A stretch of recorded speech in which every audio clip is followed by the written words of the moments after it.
there, don't know me but you're subbed? You subbed to one of these. Researchers at EPFL and Lausanne University Hospital have developed a groundbreaking approach to treating spinal cord injuries that could fundamentally change how Okay, today we're talking about Ninja revealing his best monetary month, Mike Tyson is getting sued for breach of contract, a man drove his car into a dealership after they refused to give him a refund, and more, all in today's... Where's my money? You gonna give me my money? Where's my money, man?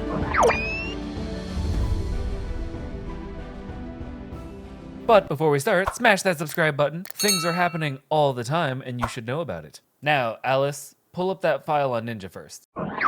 Ninja has revealed his highest earnings during his Fortnite streaming days, sharing the astonishing $6.7 million in a single month. Tyler Ninja Blevins, once the undisputed king of Fortnite, spilled the beans on what he raked in during his best month on the platform, a whopping $6.7 million.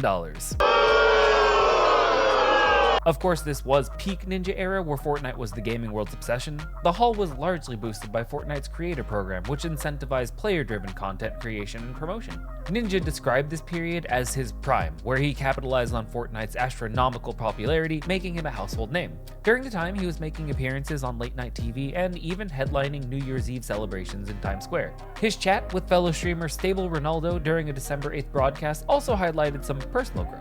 The two had some beef last year when Ninja called Ronaldo a failed streamer. Ronaldo? That guy?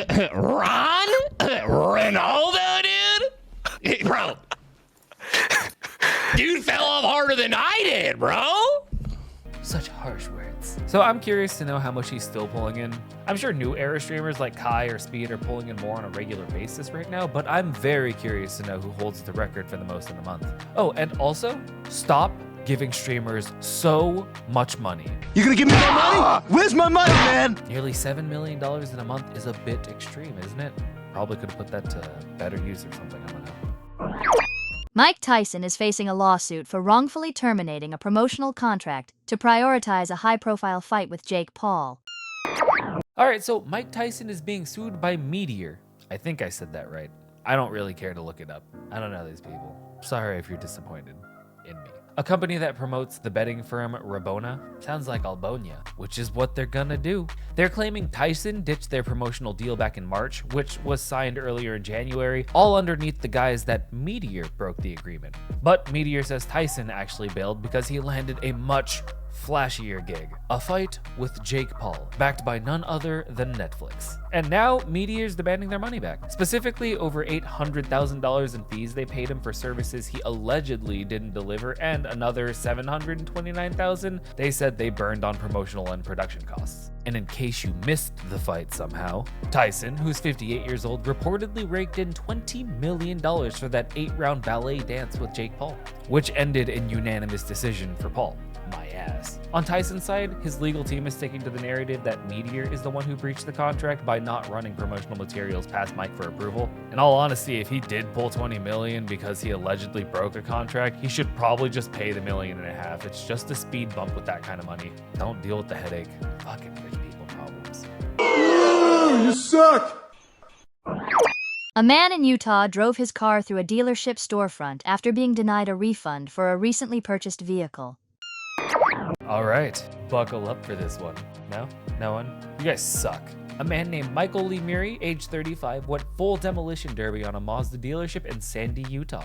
Why? Well, he said they sold him a lemon, refused to give him his money back, and according to him, left him no choice but to express his extreme dissatisfaction via vehicular interior design. Let's rewind.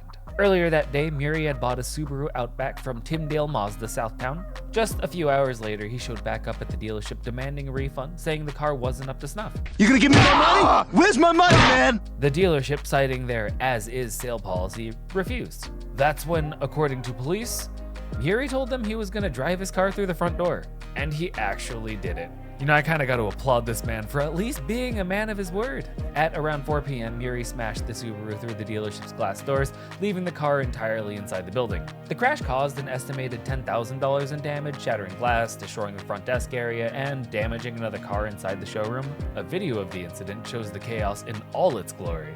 Glass everywhere.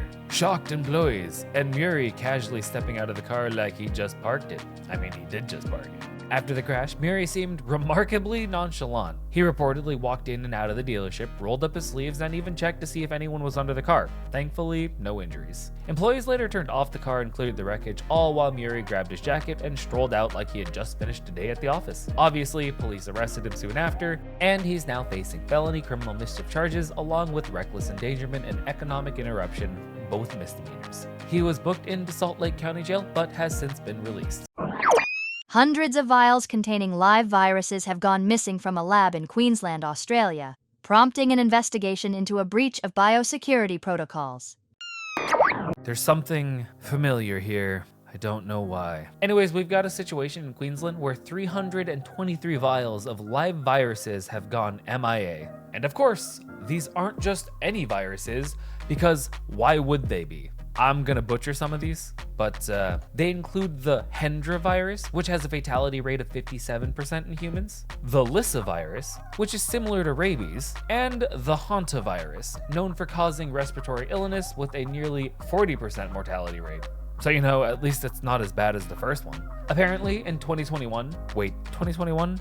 That's 3 years ago. The freezer storing these samples in Queensland's public health virology laboratory broke down. The samples were moved to another freezer, but somewhere in that shuffle, the paperwork didn't keep up.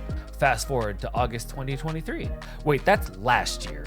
Someone finally realized these virals are unaccounted for. Something about the timeline here, that's almost 4 years of being missing. Wait a minute, that's during the dark times. You mean they lost more during the dark times? Yeah, it's probably a good thing they didn't tell us. Now, officials are trying to calm everyone down by saying there's no evidence the viruses were stolen or weaponized. They've pointed out that the viruses degrade quickly outside proper storage conditions, making them non-infectious. Okay, fair enough, but still. The fact that they went missing in the first place is pretty, for lack of a better word here, I'm gonna go with incredible, to be nice. The Queensland Health Minister, Tim Nichols, confirmed that an investigation is underway. They're looking into what went wrong, how this breach flew under the radar for so long, and what can be done to prevent a repeat. So far, they've retained lab staff and audited storage permits, but those are more reactive band-aids than proactive solutions. What's astounding in all this is the communication strategy. While officials like Nichols and Chief Health Officer John Gerard are emphasizing there's no public risk, they also admit that they don't know exactly what happened to the samples. Whether they were destroyed, lost, or improperly discarded. Still a big unanswered question. We really need to stop losing track of our shit, people. Have we learned nothing? Anyways, on that piece of we just can't trust anything they say anymore news, I'm gonna call it. If you're one of the 10% that stuck to the end of this video, hit that like button. Do me a favor. Okay, now bye.